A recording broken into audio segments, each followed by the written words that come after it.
Kính thưa toàn thể quý vị, giã bánh dày là một công việc đòi hỏi người giã phải thật sự khéo léo để cho những phần xôi của mình ở trong cối giã nhưng mà không được rơi vãi ra ngoài.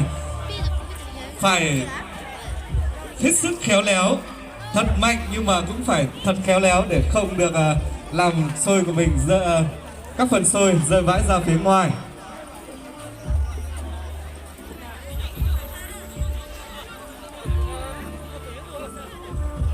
Và các đội thi của chúng ta chú ý là muốn nhanh nhưng mà phải rất từ từ. Và nhanh nhưng mà phải rất từ từ ạ. Và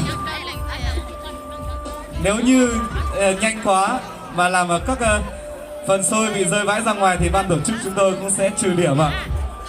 Thế là đề nghị các đội chúng ta phải hết sức bình tĩnh. Và xin mời quý vị khán giả của chúng ta hãy lui xa ra phía ngoài một chút ạ, để cho lấy không gian cho các đội của chúng tôi ạ.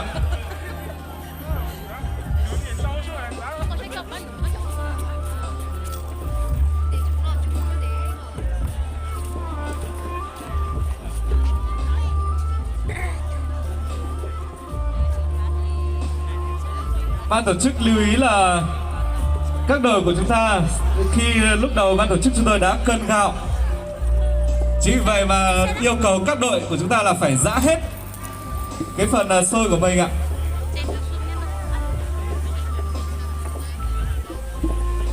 Ban tổ chức đề nghị quý vị khán giả của chúng ta di chuyển ra ngoài phía ngoài khu vực giã bánh ạ. Mình cháu cứ mình chỉ tốn cá để mình rất là tờ tàn đau sư đấy, chú sao nhau nữa cả đấy. Giá còn lên rồi, giá tàn đau xe tàn đau sư.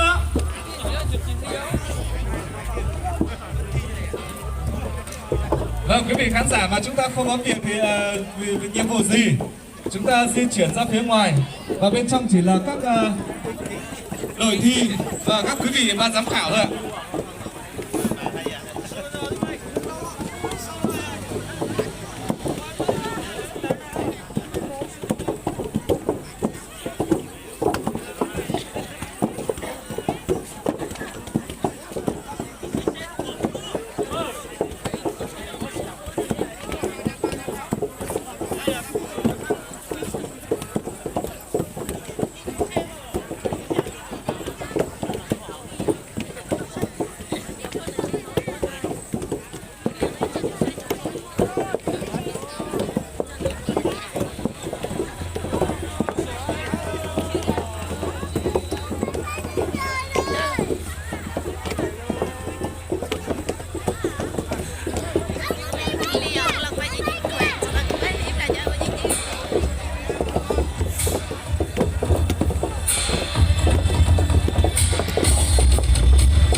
Hiện tại thì tôi thấy là quý vị khán giả đã tràn hết vào trong sân rồi.